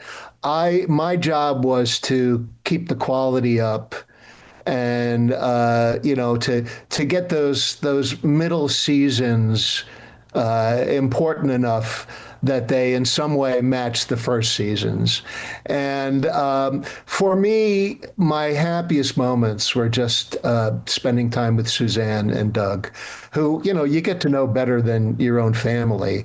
That writer's room is a really special place and very, very prone to infection. We would just all shrivel up and die if Chris Gifford walked in the room. Not for anything personal. He was a lovely guy and wonderful to work with. It's just, what are you doing in here? And there was about 2-3 weeks. Mitchell wanted to, one of the writers who had freelanced for the show a lot, he thought, I'll give her a few weeks work on staff. And she was a wonderful writer. We couldn't wait to get her out of the room, because you just develop, I don't know if you experienced this too, Neena, you just develop such a bond with the people that you spend that much time with. It's like a safe place to suck. You can say anything you want to say in that room, and it can be stupid, it can be brilliant, it doesn't matter, because the stupidest thing you can say might make somebody else think of something you can use. So you can't hold back, you can't hold back. You have to just, I used to say I pitch for a living. That's your job. Just keep throwing out ideas. And that process is always better when you have good people. You are always a better writer in a room like that when you're working with better writers. And with Doug and Suzanne, I was working with way better writers than I was. So for me, that was the sum total of all of my wonderful moments on that show. That and I know, David, you may have feel, because I do feel with the actors too. I really loved spending time with them. But the writer's room is a special place. And like now I'm thinking Peter Mattei. When I came on I actually came on, I guess, in the middle of the first season. And Alexa Young and Sarah Condon was actually producing at the time, who's somebody I am in touch with all the time. And I developed real friendships there. Suzanne, amazing person to work with. But I think and Alan, it sounds like you run such a great writer's room. I love brainstorming, and having now been in writer's rooms where you don't have the freedom and safety. What did you say? The safety to suck? I say place to suck. Place to suck. Aren't we all looking for that? Is really what makes forcing things to then not suck. And so to have a free room where you're building on each other, when you were asking who wrote what, I can barely remember because we were brainstorming. It was coming together from a kind of group mind. And so that was special. Also because it was nearly my first show. I had done one thing before in between grad school and working on this show in LA coming to a place where I didn't yet know about some of the toxicity that can happen. And just, I associate the time with my being younger and a freedom and a craziness, and being in Orlando, living in this kind of, it felt like assisted living, but it was like a corporate housing. It was a fun, crazy, odd time going to the Nickelodeon park at night, and we were the only people there, and wandering through this weird world of Potemkin Village facades. I was like, oh my God, a kite store. Oh wait, it's just a window for a kite store. But it was a fun, crazy time, made fun by the people. Yeah. And creating together. I just am happy to be, I didn't continue to do much on camera stuff after I left Orlando, and most of my focus was working in Broadway and whatnot in various capacities. But I just am happy to have been a part of something that's considered to be so groundbreaking for TV. If I had that alone, I'm like, yay, that's just something that I'm really proud of, and that it still, has an impact. So I'm just happy to have that little credit on my resume. For some reason, I don't know why, I'm overwhelmed with emotion about Lisa Lederer, the costume designer, because she was such the spirit of what I was trying to do. Melissa was super, super wonderful. And I thought the parents were underappreciated in general. But, you know, the graphics, the originality, the ability to get it thoroughly on the screen the way I envisioned it, that it actually worked, that, you know, I have a really great privilege in life, which is when people here, even in Portugal, even somewhat more in Portugal, because, you know, these shows went everywhere. And if I'm meeting with somebody and they can be 50 years old, okay, some guy with a beard, 50 years old. I was at a club in Lisbon that has fado music and all kinds of bandoneon music, all kinds of music, international. And some guy sent his friend in and said, could you ask me something? And the guy said, listen, my friend outside is too embarrassed to ask you, but did you do Clarissa Explains It All? He adored that show. And I said, yeah, I mean, wow, thank you. And he came in and we talked about Clarissa. And when people hear that I did Rugrats, Ren and Stimpy, Doug, Clarissa, I worked on all those shows and I created Clarissa, they go, oh my God, you made my childhood. And when they say that, you know, that's not a normal thing to say. You don't say that about everything, you know, and they say it with true emotion. And there's no way to receive that without a blessing somehow. I mean, without feeling super good about yourself, your life, and what you've done.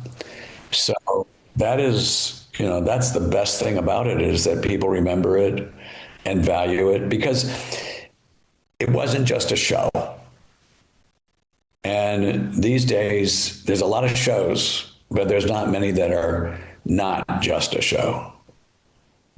This was a show that was more than a show. It was meaningful. For women, it was very meaningful. So with all the naysayers about a guy writing a girl character, you know, this one worked, you know, mainly because there were a lot of women involved too, you know.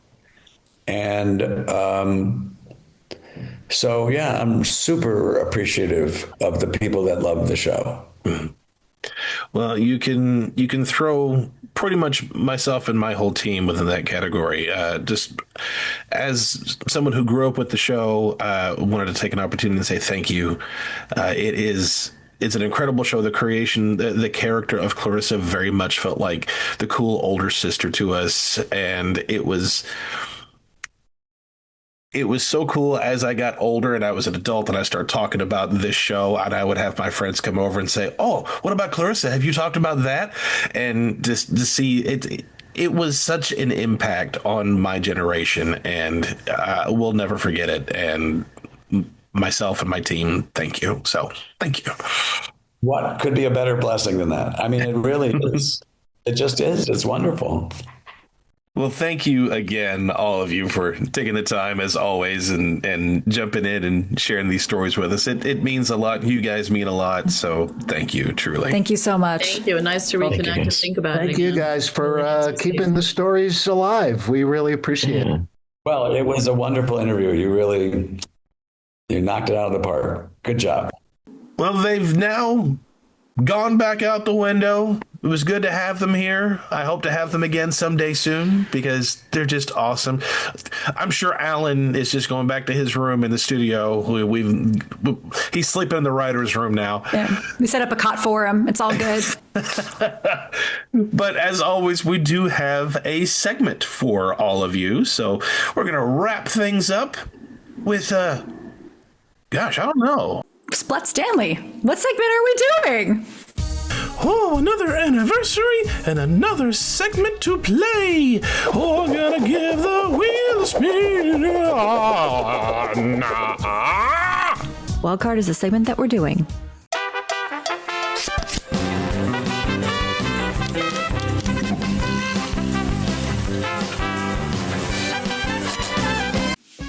Well, you all heard the splat of stick. We are going to be doing wild card, and the way this segment works is we have 5 cards here below us, all one of each suit: spades, clubs, diamonds, hearts, and sometimes Joker. But for this one, I think we just have the usual 4. And we pick one at random and based upon the subject that we're going to be talking about. So, Kat, you put the notes together for this one. What are we doing with this? Yes. Well, it's time for a Clarissa Explains It All special report. I want to know what would happen if I were to collaborate with some fictional journalists. So behind each card, or on the other side of each card, we have the name of another fictional news reporter, anchor person, or news columnist, etc. So how well would she work if they were co-anchors or co-reporters? Okay. So pick a card, any card. I will go with hearts. Hearts. And I, of course, forget what I did. Ron Burgundy from Anchorman. That is the wild card in here. The rest of them make more sense. That escalated quickly. How would the two of them work? They wouldn't. She'd be gone. Not. Either she would leave or she would get him fired. One of the two. That is not something that would work well. Another woman in the newsroom? No, that would. I feel like Ron would like her for a number of reasons. She and Corningstone would get along. You get the two female anchors in there, and that would work. But she and Ron Burgundy, no, disaster. I feel like he would like her up to a point until she starts to upstage him, and then no. But I feel like he would like her humor, her charm, and also she's just pretty. So of course he'd probably go that route. But I don't think she'd be a fan of him at all. And, no, creepy guy. No, super creepy guy. And she, either she'd be gone or she'd be working diligently to get him reported so that way he wouldn't this wouldn't continue. That's a fire. That is a fire in the newsroom right there. Something that's chaos. All right. I forget what I wrote for all these. So I think I said the joke diamonds are forever last time. But I'm going to go with clubs, though. Let's see what we got. Oh! Yes. Okay. Tina Fey from Weekend Update on SNL. They would absolutely get along. I mean, I want to think of Clarissa and Melissa Joan Hart just doing Weekend Update on SNL. That would be cool. But I think she could, in the era of the late 90s, early 2000s? Probably early 2000s. But Tina Fey, Jimmy Fallon era, I think that she would get along with both of them, and she could play off of both of them really well. So I think that would work. Yeah, they would have a good time. Because he was like the younger brother and she was like the older sister dynamic. So we could get Clarissa in there, sort of like the young voice, but also the female in the newsroom. So it works. Yeah. So the other, do we ever show what the other ones are? I forget. We haven't before, but we can this time. Okay. So Spades was Lois Lane. Of course, from Superman. And Diamonds was Gale Weathers from the Scream franchise. I honestly think Clarissa would get along with those three. The only one I don't think she'd get along with is Ron, of course. That's why I said Ron was the wild card of a wild card. Well, the other, So I think though that she might question Gail's integrity initially. She wouldn't punch her in the face the way that Sidney Prescott did, but she would question her. I think Gail would get annoyed with Clarissa, but Clarissa would, for the most part, get along well with Gail. But I think there would be a good educational moment and a pivotal moment for Clarissa to, is this what journalism is? Do you have to, is there really integrity here, or am I just being professional and doing these things because that's part of the job? And see where she goes with that. I think Clarissa would turn to Lois and be like, Clark Kent's Superman, right? Straight up. I'm pretty sure there's a Clark Kent Superman joke somewhere in the series as it is anyway. I'm fairly sure there is. But Yeah. Well, there was a Murphy Brown joke at the last episode. It was Clarissa Was Murphy. So I wanted to do that because Murphy Brown was 90s. But I was like, no, it's been done. Literally, they did that. But yeah, they definitely didn't do Anchorman. And they definitely didn't do Gale Weathers because that was after their time. But yeah, I wanted to mix it up a bit. So I like the wild card segment. Yeah, it's those are fun. These are fun. Like hypothetical alternate universe crossover situations. But with that being said, that is going to be the end of our episode for the 35th anniversary of Clarissa Explains It All. Hope you enjoyed it. We certainly had fun. But as always, we do have our closing question for all of you guys. And our closing question is, what topics would you like Clarissa to explain now that she didn't back in the 90s? What Clarissa didn't explain? Write to us via email at splatattack2021@gmail.com. DM us on all of our socials. Just look for Splat Attack Podcast. Subscribe to our YouTube channel if you haven't done so already. The button's right there. Just clickety-click. Interact with us wherever you can, whenever you can. We're always happy to hear from you. But until next time... Kat, will you help me clean up the studio, please? We need to get it baby-proofed for the Rugrats movie marathon coming up. Do we have to? You know, Alex, I think it was the great philosopher Tommy Pickles who once said, I don't want sponsorbilities no more. Splat you later, slimesters.